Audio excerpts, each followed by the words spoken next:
right, Honors 11 for Thursday, April 9th. So we're going to go ahead and finish up the play. It's a short act. Our previous assignment was Wilde's use or reuse of different jokes and scenes throughout the play, and you'll see some more of those in this final act. So keep an eye out for those. So we're going to go back to Victorian values. If you want, you can use that PowerPoint that I've provided on Google Classroom, and then obviously the play itself.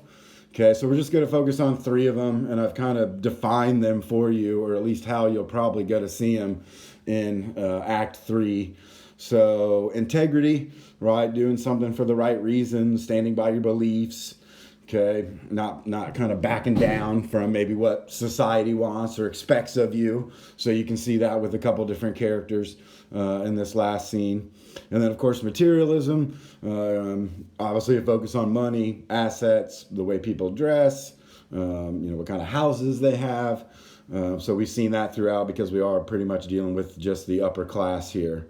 Okay, and then the last choice you have is respectability. So, coming from the right family. We know earlier in the play, Lady Bracknell was kind of interrogating Ernest or Jack about where he came from, and we're going to find out that stuff here in the last part of the play. So, like I said, you're just choosing one of these.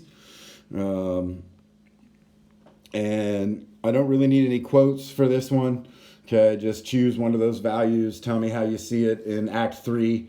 And then kind of discuss what bigger point, Wilde is trying to make with his characters, with the scene, with his words, now that we've come to the end of the play.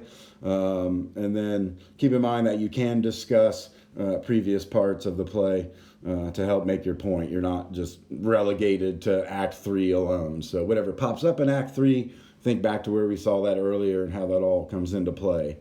Okay, so again, I don't really need any quotes for this one. So we're just going to do a little 6 to 8 sentence response. Try to have a thesis statement that includes the Victorian value that you're looking at.